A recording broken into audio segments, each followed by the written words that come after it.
Já coloquei a máscara porque a gente vai para o nosso bate-papo do dia. A gente ouve muito falar de AVC, mas você sabe o que é ele? O acidente vascular cerebral é uma doença que mais mata no Brasil e causa incapacidade na população adulta brasileira.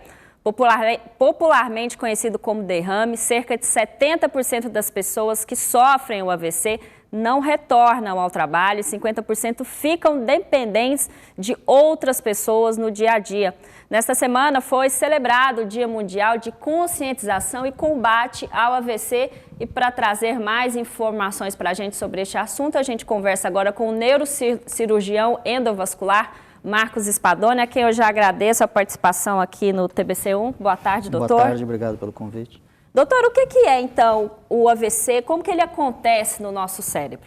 Então, o AVC é sempre que há uma alteração de circulação dentro do cérebro. Então, basicamente, se divide entre um AVC isquêmico e o hemorrágico. O isquêmico é quando há uma obstrução de algum vaso e a circulação, o sangue não chega a determinadas áreas do cérebro. O hemorrágico é quando há uma ruptura de um aneurisma ou mesmo de um vaso e causa um sangramento dentro do cérebro. E quais são os sintomas que a pessoa pode estar tendo um AVC? Ele começa de uma vez, ele começa com pequenos sintomas? O AVC normalmente tem uma apresentação súbita, né? Ele não dá um aviso antes. Em alguns casos, realmente pode ser um quadro um pouco mais arrastado.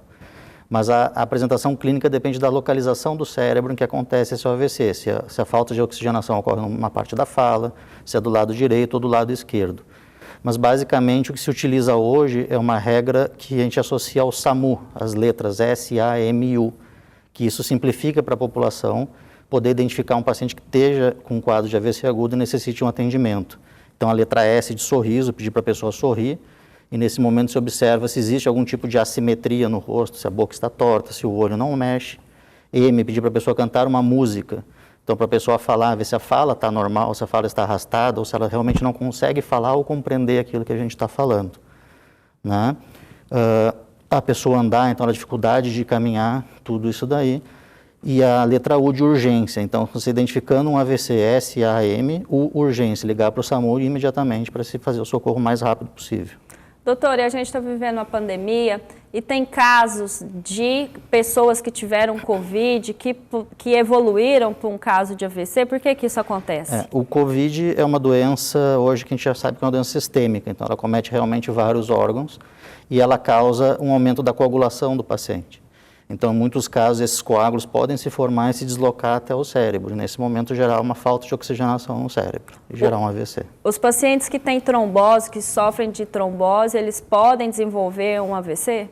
Depende muito da causa da trombose, né? Se for uma causa hematológica, pacientes que têm realmente essa alteração de coagulação, elas têm um risco aumentado de AVC. Pacientes que têm fibrilação atrial, que têm arritmia cardíaca, são outro grupo de muito risco para AVC, que tem que ser acompanhado assim, bem corretamente e bem próximo a um cardiologista, né? Bom, a gente tem relatos também, né, de algumas mulheres que falam sobre o uso prolongado de anticoncepcionais e que se relaciona com o AVC. Isso é possível mesmo? Sim, o anticoncepcional, assim, o objetivo não é causar o medo do uso do anticoncepcional, né? Tem os fatores benéficos e os fatores realmente que podem acarretar um aumento de um risco de alguma doença. Não é que o uso do anticoncepcional vá gerar um AVC. Mas em pacientes, eventualmente, que são tabagistas, que não pratiquem atividade física, ele pode aumentar o risco de trombose. Então, é um risco de AVC de trombose venosa. Doutor, e por que essa doença, o AVC, é a doença que mais mata no país? Primeiro, porque ela é um AVC que não dá sinais, né? Então, o mais importante é a pessoa prevenir um AVC. Então, realmente, atividade física, se movimentar, alimentação, né? Eliminar o cigarro, diminuir a bebida alcoólica, são os principais fatores de risco que a gente possa controlar a pressão arterial. Então, quando a pessoa tem um AVC, ela realmente perde o movimento. Então, o tempo do tratamento é o principal hoje. Hoje existem tratamentos tanto administrados na veias quanto através de cateterismo que a gente pode recuperar o cérebro que já está danificado e a pessoa realmente sair sem sequela. Então, para isso, o mais importante é a identificação precoce dos sintomas e que a pessoa seja encaminhada a um centro que esteja habilitado para esse tipo de tratamento, onde desde o porteiro até a fase final da UTI tudo esteja programado para funcionar de uma maneira rápida, correta e que o paciente receba o melhor tratamento possível. E uma vez instalado o AVC na vida da pessoa, né, se ele trouxer alguma sequela ou não, como que é o tratamento? É medicamentoso?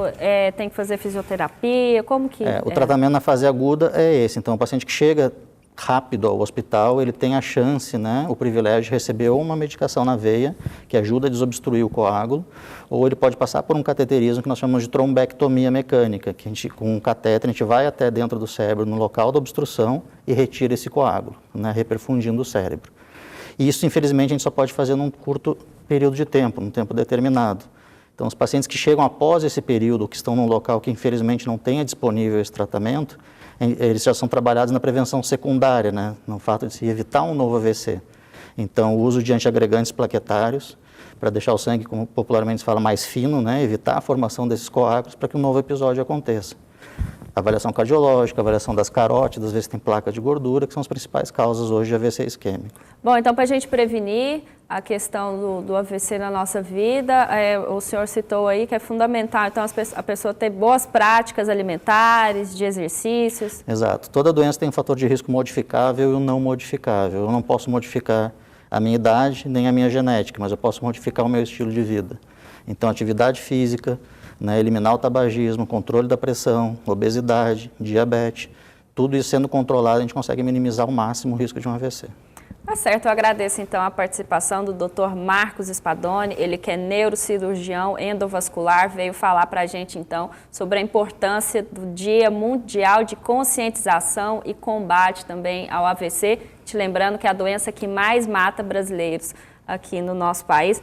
Obrigada, doutor, pela sua participação pelo convite, no TVC. Eu alerto a população se mexer e não deixar que os fatores de risco venham cada vez mais tomar conta do nosso dia a dia e evitar o máximo possível essa doença. Tá ok, obrigado, boa Obrigado. tarde.